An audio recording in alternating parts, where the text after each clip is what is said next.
Bonjour, bienvenue à Inspiration. Eh bien, vous devez être encore bien plus proche de vos préparations pour Noël, mais merci d'être là encore une fois en ce mercredi matin. Et dans notre beau sujet, votre 4x4 est-il en ordre? Amen.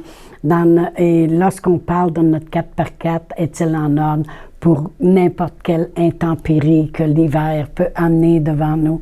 Eh bien, je veux préciser qu'on parle de les 4 roues du 4x4. Parce que tu as beau avoir le meilleur 4x4 avec le moteur le plus fort et tout, mais si tes 4 pneus, il y en a un de crevé, l'autre est dessoufflé, l'autre est usé à la corde, tu n'iras pas loin avec les intempéries que ton 4x4 pourrait passer au travers facilement avec 4 bons pneus.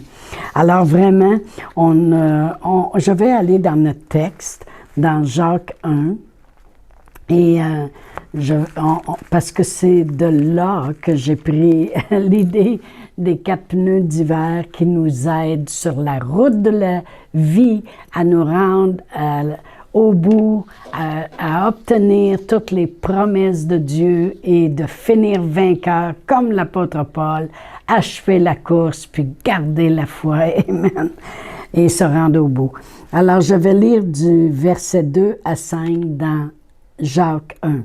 Ça dit « Mes frères, regardez comme un sujet de joie complète les diverses épreuves auxquelles vous pouvez être exposés. » On a dit que la roue avant gauche, c'était la roue de la joie.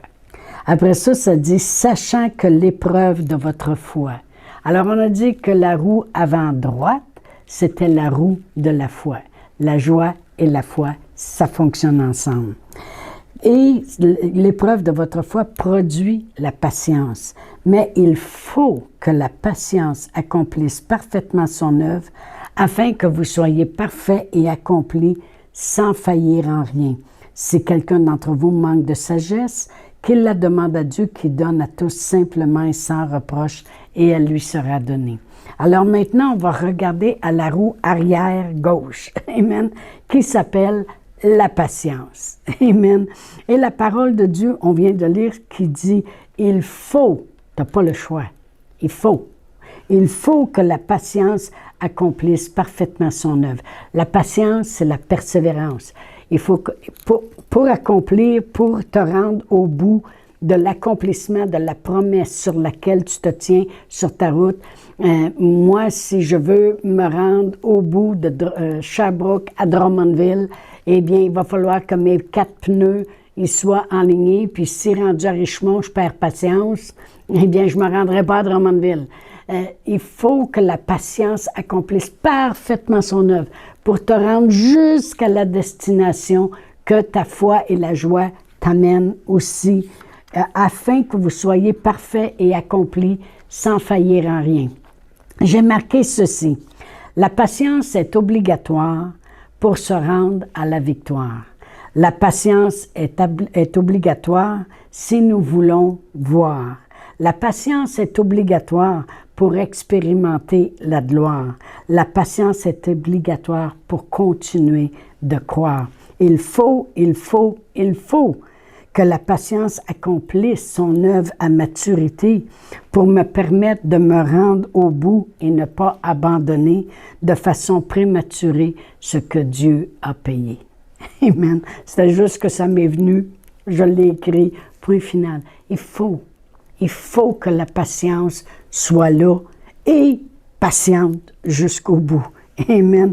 Ce 3e pneu doit rester toujours bien gonflé, doit être toujours neuf, remis à neuf. Il est très, très, très important parce que la patience, différemment des autres, c'est un muscle qu'on doit développer. Ça se développe dans le naturel puis dans le spirituel. La patience qui est parlée ici, ce n'est pas la patience que des fois les gens pensent « Ah, qu'est-ce que tu veux, hein? C'est comme ça pour moi. Je suis bien patiente, hein? J'endure, là. » Puis se faire marcher dessus, puis être tolérant. C'est là, qu'est-ce que tu veux, on ne peut pas rien changer. C'est comme ça. Ça, c'est pas le genre de patience qui est écrit ici. Une patience pour se rendre au bout, ce pneu-là arrière, c'est la patience, c'est vraiment la définition quand on fait les recherches, c'est une résistance à toute épreuve. Ça veut dire que ce pneu-là, il est gonflé, il est neuf, il est à sa bonne pression et tout. Et toute épreuve, quand même, que tu as passé par-dessus une bosse, puis après ça, il y avait un trou, puis un autre bosse, boum, boum, boum. Le pneu, lui, il suit. Il est une résistance à toute épreuve. Ça veut dire un refus de soumission à l'épreuve.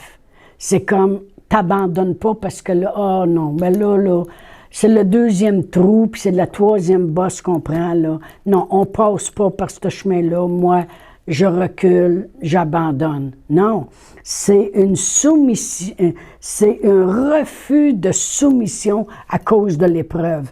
C'est un refus de soumission à l'oppresseur qui vient contre nous. C'est non, j'abandonne pas, puis je continue de croire, puis la roue elle reste en fonction, la roue de la patience. Voyez-vous dans Jacques 1, verset 3 à 4, je vais le lire ici, ça dit « Sachant que l'épreuve de votre foi va produire une... » Si on le lit de la façon que c'est bien traduit, c'est « Sachant que l'épreuve de votre foi va produire une résistance à toute épreuve, et il faut que cette résistance soit là, ferme, jusqu'à la fin, afin de persévérer jusqu'au bout. » Tantôt, je l'avais lu, qu'il faut que la patience accomplisse parfaitement son œuvre. Mais quand on regarde la définition de la patience, qui est vraiment dit dans ce verset-là, c'est « Sachant que l'épreuve de votre foi va produire, le mot patience, une résistance à toute épreuve. » Puis il faut que cette résistance soit là, ferme, jusqu'à la fin, afin de persévérer jusqu'au bout. Amen. Alors, la patience, il faut la nourrir. La patience a accompagné tous les hommes de foi, les femmes de foi, les hommes de foi dans la Bible. La patience les a tous accompagnés parce qu'ils ont obtenu les promesses à cause justement de leur persévérance. Leur persévérance puis la patience, c'est la même chose. OK? Tu persévères, tu continues, tu résistes devant l'ennemi. Tu as une résistance à toute épreuve. Peu importe ce qui s'élève, peu importe le temps que ça prend, ce pneu-là, il reste ferme puis continue de faire avancer ton 4x4. Amen. Voyez-vous, l'apôtre Paul, il parle à Timothée, puis il dit dans 1 Timothée 6, versets 11 et 12, je vais tourner, on avait lu Timothée dans les autres capsules, 1 Timothée 6. Bon, j'y arrive. Merci Seigneur, j'enseigne encore avec ma Bible. J'enseigne pas avec un téléphone ou un laptop. C'est ça la vie.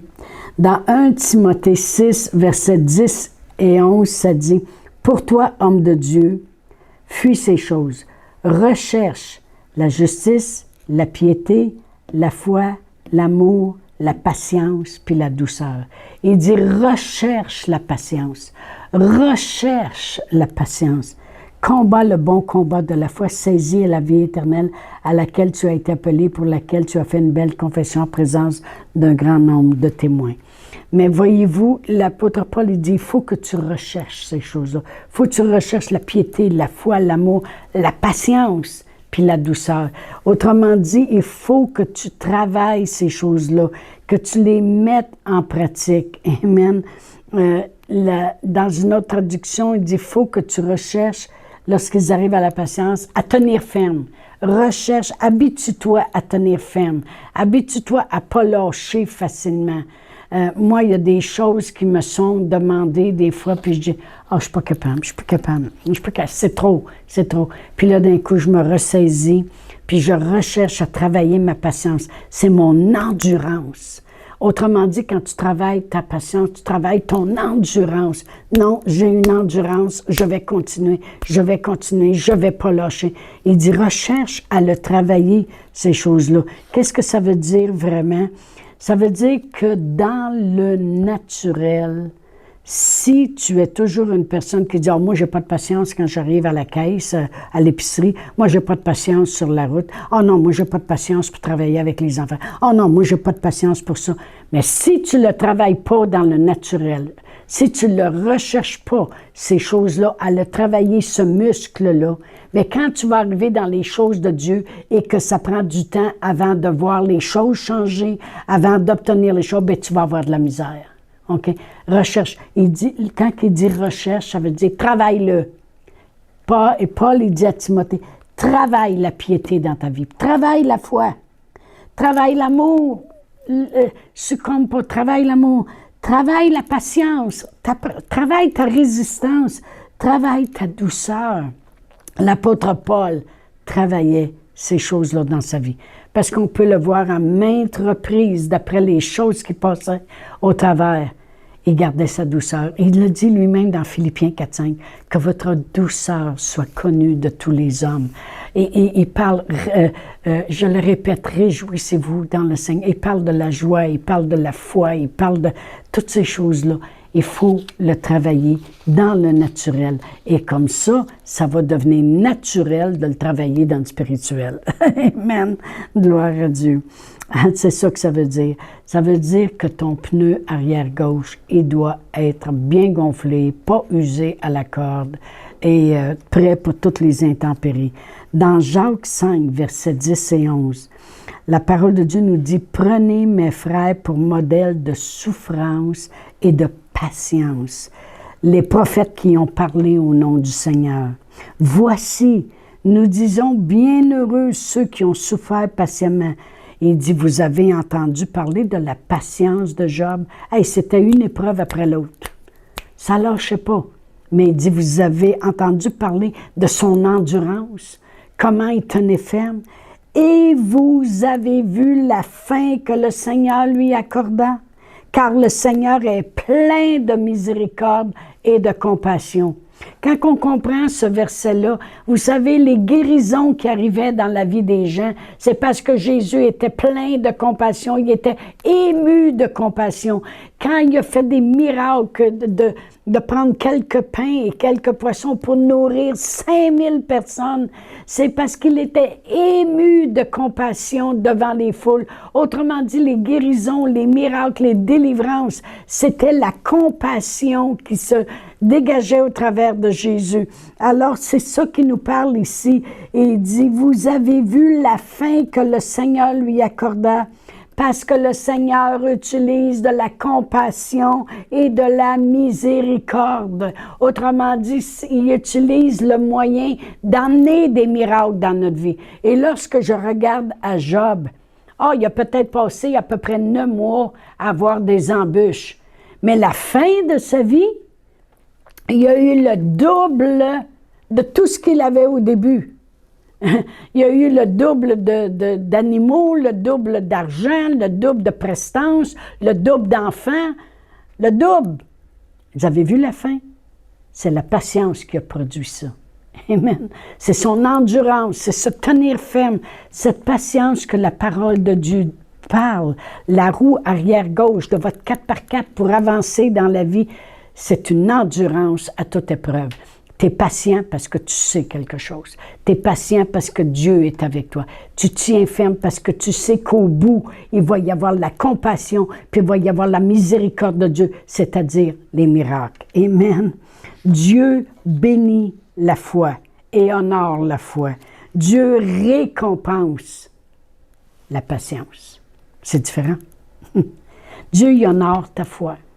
Puis Dieu, il n'y a pas de plus grande joie que de te voir dans la foi. Il honore le sourire que tu mets dans ton visage, mais Dieu récompense ton endurance. C'est ce qu'il dit ici. Lorsqu'il dit, puis vous avez vu la fin, en voulant dire, vous avez vu comment c'était précieux ce qui lui est arrivé à cause de la compassion de Dieu et de sa miséricorde. Amen. Gloire à Dieu. Dieu récompense la foi. Aussitôt que tu perds patience, tu peux oublier l'intervention spectaculaire de l'amour de Dieu. Amen. Pourquoi? Parce que lorsqu'on perd patience, on s'en va dans le naturel, on arrête, puis on s'en va vers d'autres choses, ou on essaie dans le naturel d'obtenir les choses. Fait qu'on peut dire qu'on va oublier l'intervention spectaculaire que Dieu aurait fait si on aurait continué avec notre patience, notre endurance à tenir ferme, notre résistance devant l'ennemi, devant l'oppresseur. Amen. J'ai bien dit, lorsqu'on perd patience, c'est qu'on va dans le naturel. Si moi je dis, non, je le sais que Dieu va pourvoir, mais qu'est-ce que tu veux? Ça fait longtemps que j'attends, puis là, j'ai pas le choix. Ça fait que je vais le vendre, mon char, puis je vais vendre ma maison, puis je vais abandonner, puis je vais m'en aller par là. Autrement dit, tu t'en vas dans le naturel pour obtenir ce que le naturel peut te donner, au lieu d'attendre l'intervention spectaculaire de Dieu. Amen. On a beaucoup d'exemples dans la parole de Dieu de gens qui ont perdu patience, puis ça les a emmenés très peu. Exemple, Abraham, lorsqu'il est allé vers Agar, il n'y a pas eu l'intervention spectaculaire de Dieu. Lorsque Moïse a tué l'Égyptien pour montrer, regardez, moi je vais être votre défenseur. Il n'a pas vu à ce moment-là l'intervention spectaculaire de Dieu. Lorsque le roi Saül a décidé de ne pas attendre le prophète, puis de faire lui-même ses offrandes, pensant voir la main de Dieu, non. Il n'a pas vu l'intervention spectaculaire de Dieu. Achad, lorsqu'il a perdu patience, et puis qui a pris de lui-même la vigne de Naboth, au lieu de mettre ça dans les mains de Dieu, puis peut-être que Naboth aurait fait quelque chose, puis aurait vu l'intervention spectaculaire de Dieu. Ils n'ont vu que la déception. Amen. Lorsqu'on perd patience, lorsqu'on perd notre endurance, lorsqu'on ne continue pas de tenir ferme, on perd l'intervention spectaculaire de Dieu. C'est pour ça que la parole de Dieu nous dit, il faut que la patience, elle accomplisse parfaitement son œuvre. Il faut que tenir ferme, ça y aille jusqu'au bout pour voir. Amen. L'ennemi voudrait crever notre pneu de patience. Il va essayer de tout faire pour nous faire échouer, pour nous faire prendre le champ, pour nous faire débarquer de la route, pour nous faire aller à la dérive. Amen. Mais on va rester patient. Amen. Bien là, en finissant, je voudrais vous dire, passez un joyeux Noël avec votre famille en fin de semaine. Amusez-vous et que la bénédiction de Dieu soit dans votre maison et demeurez ferme. OK, je vous dis à la semaine prochaine. Au revoir. Chantal Paulus est avec vous tous les jours du lundi au vendredi sur Facebook et YouTube. Vous pouvez écrire à Chantal en privé sur Messenger. Si vous avez manqué une capsule, retrouvez-la sur la section vidéo de Facebook ou sur YouTube si vous désirez faire un don par Interac. Voici l'adresse courriel capsule.inspiration@gmail.com. Le mot de passe est inspiration au pluriel. Vous pouvez aussi faire un don par www.eslr.org/DONS. Veuillez indiquer en mémo Capsule Inspiration.